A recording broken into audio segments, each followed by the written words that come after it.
Okay, so I must just tell you, I've been walking with this question in my head for very long now. So I've been overthinking it and then underthinking it. And then, yeah, so I'm just going to read the question. What if your husband will not seek help and work on recovery, and you already have a boundary in place where sex is concerned? Do you leave that boundary in place for as long as it takes without feeling guilty? Now, Bev was very clever because this is my boundary, this is my husband, and that was my guilt for a very long time. So, in short, my answer is that yes, you can do it without feeling guilty.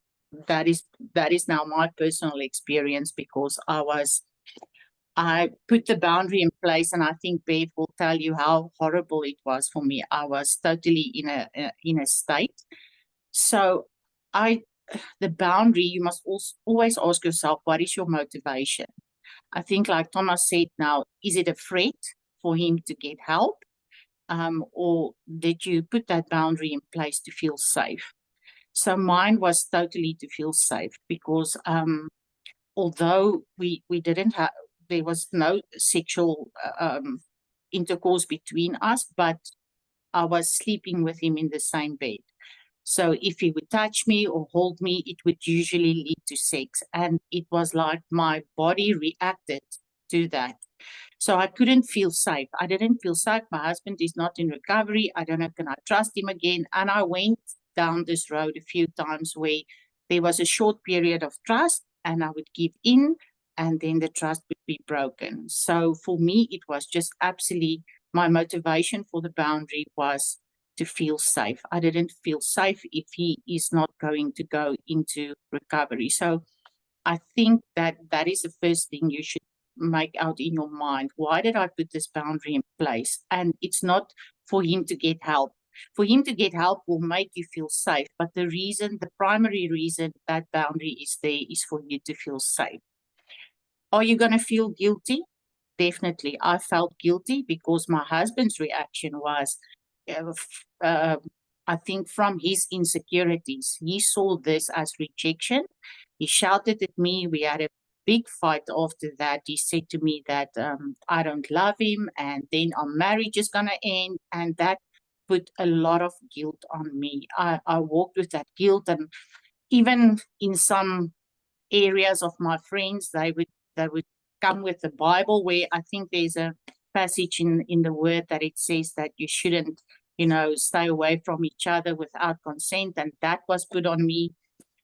But I sat with the guilt and I worked through it. And what I came to realize is that I have a need to feel safe, and it's okay for me in a relationship to feel safe. Um, I think that that is a big need, even more than sex. Um, so for me to feel safe and to ask him to win my heart back, to build trust is a legitimate need for me. So if he cannot do that, then I don't have to feel guilty. For me, that I just came to the conclusion it's a false guilt.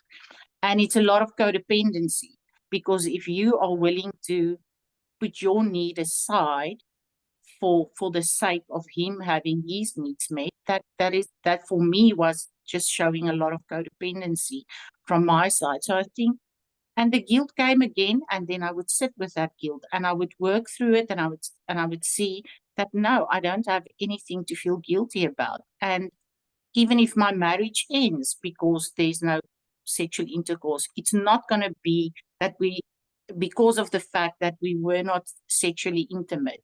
It's going to be because there was no trust. So that is what I say to myself. It's not going to be my fault because a marriage without trust is much worse than a marriage without sex. Yeah.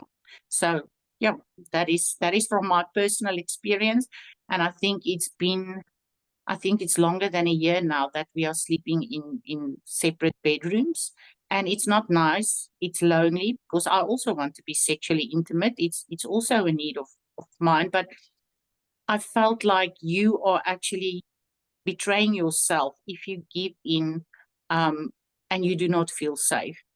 And like I said, I did it in the past. And then after we were sexually intimate, something would happen. And that hurt and that is much worse than what I'm experiencing now. So if you're gonna feel guilty, there's gonna be guilt, but sit with the guilt and work through and see that you needing to feel safe and your husband to build trust is a legitimate need. It's a big need in any relationship, in any marriage, more than having sex.